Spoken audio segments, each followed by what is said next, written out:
नमस्कार, राष्ट्रीय जगत विजय न्यूज में आपका स्वागत है। मैं हूं आपके साथ वीना। छत्तीसगढ़ में हुए सीजीएमएससी घोटाले के मामले में ईओडब्ल्यू ने 6 आरोपियों के खिलाफ 18,000 पन्नों की चार्जशीट कोर्ट में पेश की है। इस मामले की अगली सुनवाई 10 जून को होगी। आइए आपको दिखाते हैं क्या है पूरी खबर।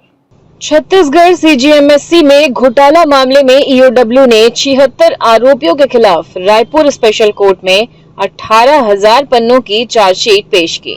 ईओडब्ल्यू ने अपने चालान में बताया कि प्रदेश के जिला अस्पतालों में मेडिकल उपकरण और ज्यादा मात्रा में रीएजेंट्स की खरीदी कर करोड़ों रुपए की शासकीय राशि का गबन कर शासन को लगभग 550 करोड़ की आर्थिक क्षति पहुंचाई गई है।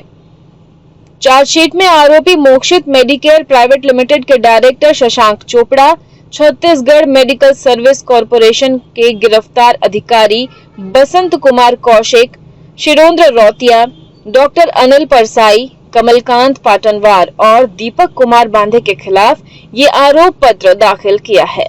इस मामले में अगली सुनवाई 10 जून को होगी। दरअसल सीजीएमएससी घोटाले में अधिकारियों और कारोबारियों ने सरकार को 550 करोड़ रुपए का आर्थिक नुकसान पहुंचाया। आईएएस, आईएफएस समेत अफसरों ने मिलीभगत कर सिर्फ 27 दिनों में करोड़ों रुपए की खरीदी की थी। राज्य में आम जनता को निःशुल्क डायग्नोस्टिक जांच उपलब्ध कराने के लिए सभी जिला अस्पतालों में एफआरयू, सीएचसी, प्राथमिक स्वास्थ्य केंद्रों और उप स्वास्थ्य केंद्रों में हमर लैब योजना में खरीदे जाने वाले मेडिकल उपकरण, रीएजेंट्स की निविदा में पूल टेंडरिंग और आवश्यक मात्रा से कहीं अधिक रीएजेंट्स की अनावश्यक खरीदी की गई थी।